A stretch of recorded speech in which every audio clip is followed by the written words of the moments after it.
Bien, alors une grande marche républicaine à l'initiative des socialistes se déroulera dimanche à Paris. Tous les partis politiques y sont invités, à l'exception du Front National. Alors, quid de l'Union nationale, Jean-Marie? Oui, parce qu'il y a en effet une ambiguïté qui tient à l'emploi des deux termes. En effet, l'Union nationale, évidemment, comporte le parti national, le Front national.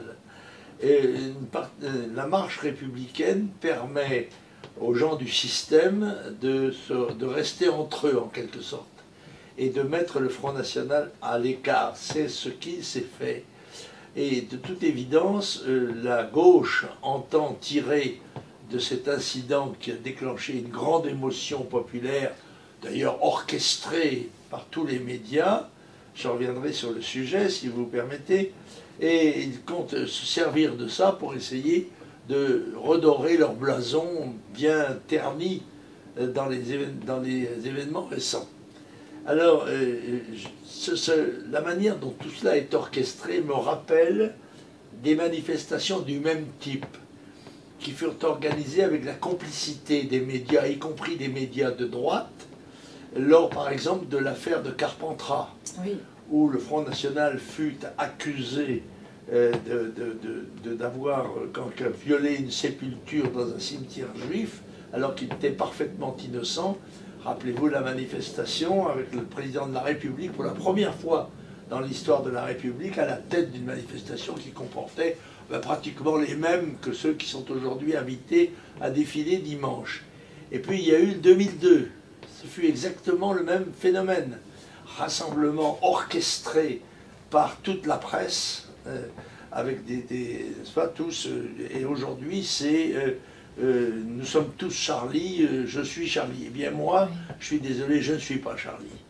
Et autant je me sens touché par la mort de 12 Français, 12 compatriotes français, dont je ne veux même pas savoir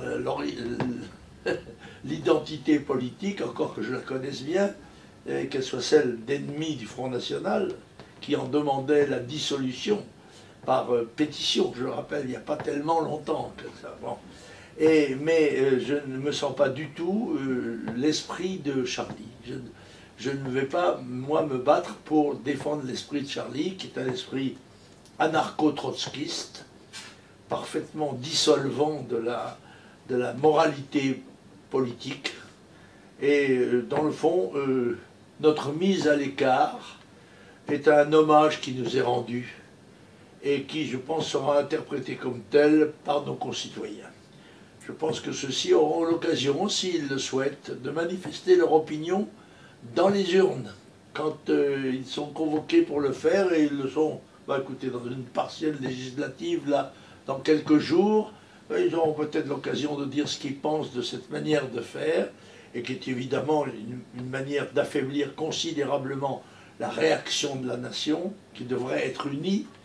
Ce qui est aussi scandaleux, d'ailleurs, c'est ceux qui vont accepter de participer à cette manifestation tout en déplorant publiquement que le Front National en soit écarté. Bien, alors Paris, hier matin, porte de Châtillon, hier, une femme policière tuée à bout portant par un individu qui ensuite a pris la fuite, et sans raison apparente. Y voyez-vous un lien avec l'affaire précédente? Tout à fait. Et je crois que contrairement à ce qui est affirmé, il y a un lien. Ce que je crois, c'est que la consigne générale qui a été donnée par El-Baghdadi, n'est-ce pas, c'est tuer par les moyens qui sont les vôtres, par la voiture, par le couteau. Et je vous noterai très curieusement que dans l'affaire de l'attentat au couteau, on n'a jamais dit que ce couteau était un couteau de boucher de 30 cm de long, car si on l'avait dit, la volonté criminelle était évidente, on ne se balade pas avec un couteau de boucher dans son sac quand on a l'intention d'aller faire des sandwichs. Bon.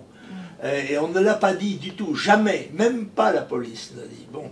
Par conséquent, je pense que maintenant, un certain nombre d'individus vont se trouver appelés, en quelque sorte, à agir. Et là, je crois que c'est un cas comme ça. Il s'est dit, le djihad a commencé, hein, bon ben, moi je mets mon gilet pare-balles et je me paye un flic, le premier que je vois. cette malheureuse stagiaire d'une vingtaine d'années qui en a été la victime, mais ceci va se multiplier, bien évidemment. Oui. Et la France va s'apercevoir que la politique de réduction des crédits militaires, réduction des effectifs de l'armée, réduction des effectifs de la police et de la justice, tout ça va nous mettre dans une situation extrêmement préoccupante sur le plan de la sécurité. Et ce sont ces gens-là qui vont défiler, alors que ce sont les pompiers incendiaires, ce sont ceux qui sont responsables de la situation actuelle, qui vont essayer de tirer la couverture politique à eux. Il y a de quoi vomir. Oui, c'est même qui encourageait donc les djihadistes français actuels à partir faire le djihad en Syrie. Non, non, non, non. Ils ne partiront plus en djihad, faire le djihad en Syrie.